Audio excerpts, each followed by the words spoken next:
YouTube was popping, baby. Welcome back to another Crockpot episode.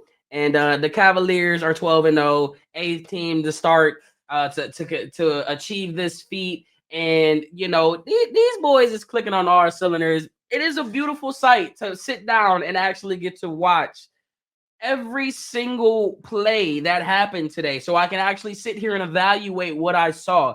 And I didn't write anything down. I'm going straight off the top of the dome right now because what I saw from this team, it don't need no writing down right now. Like it was poetry today, bro. When you look at this box score, when you talk about what takes champion, what does it take to have a championship caliber team, right?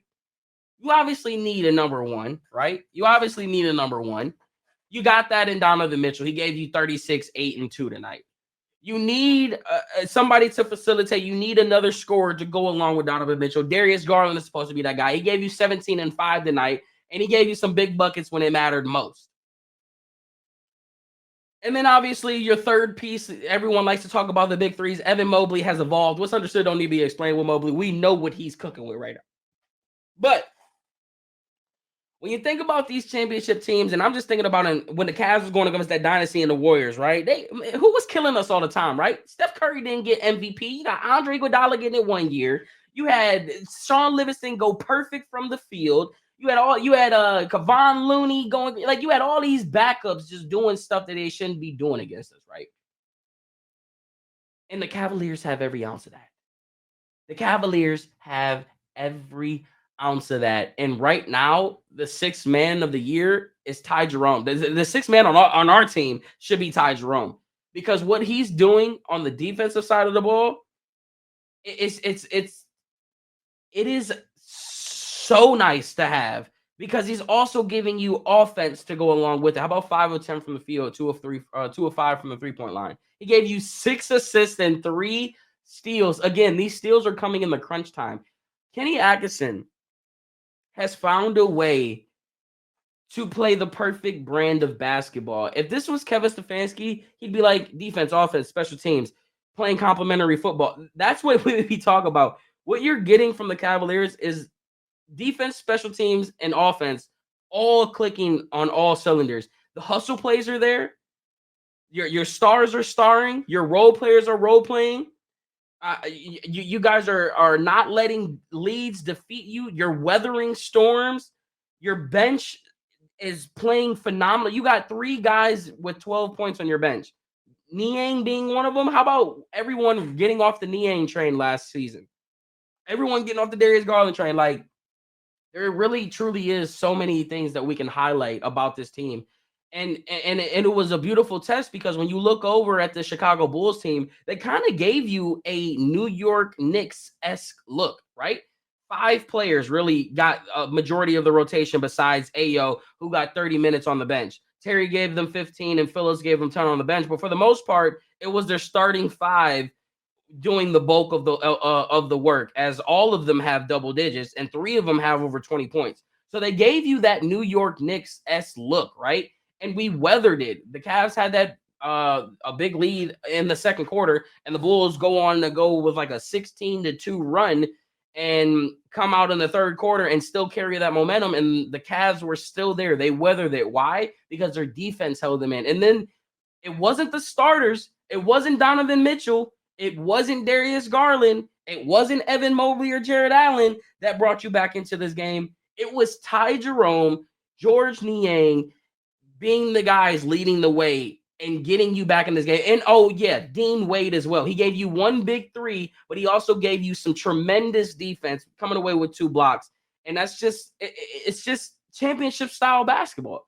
Now, I know myself, I'm a main guy that says I need to see this come playoffs, because none of this stuff really matters right now. I think it matters now because they are playing for the streak. They are aware of what is going on right now. So obviously all of this stuff matters right now, but the real test is going to come after the All-Star break. The real test is going to come when the shooting streak finally dies and the momentum hinders just slightly.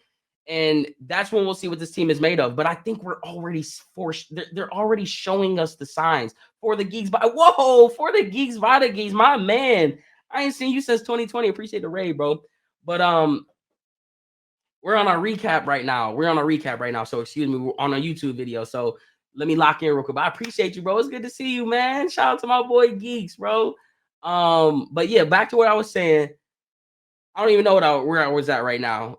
All I know is the Cavaliers are legit. This team is every bit as advertised, and teams around the league should be scared to play the Cavaliers right now because what we're seeing pretty much is like it's a baby version of the Warriors. Like if they continue, like we're not gonna talk about a dynasty. We're not gonna talk about them actually being what the Warriors are.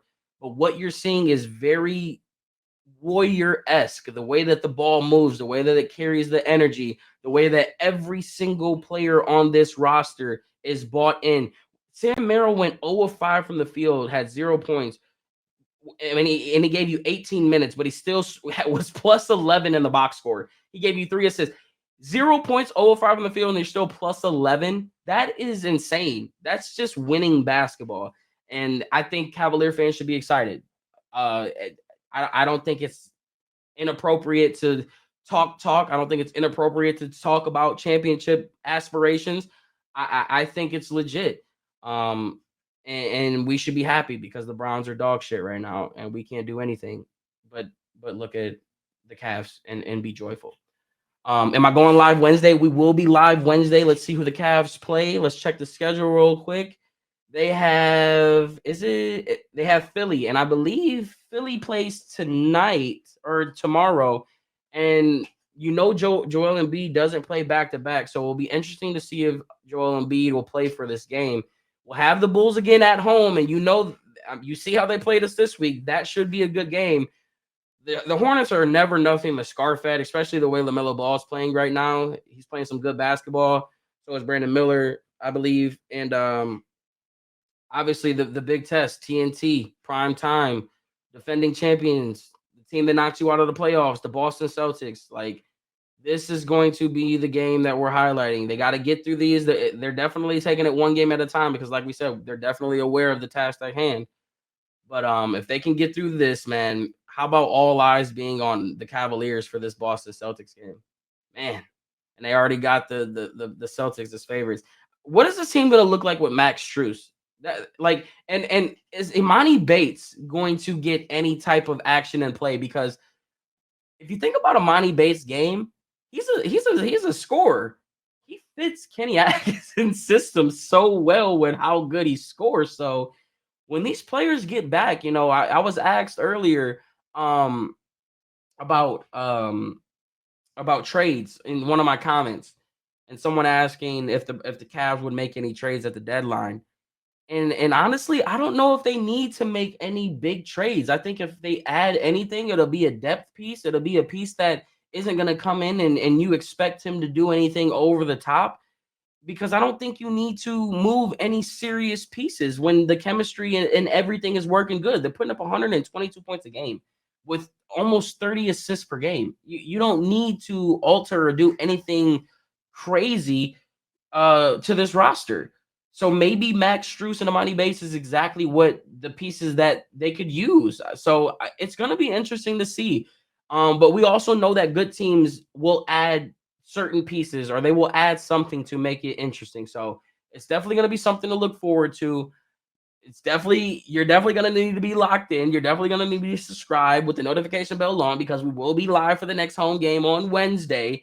Browns play on Sunday. But this contest is still about to just keep flowing. So I appreciate everybody tuning in to the post-game recap. I know it was a quick one, but we've been live for a few hours. I'm hot. I need to go get some air because I'm sticky right now. And shout out to everybody that was in chat.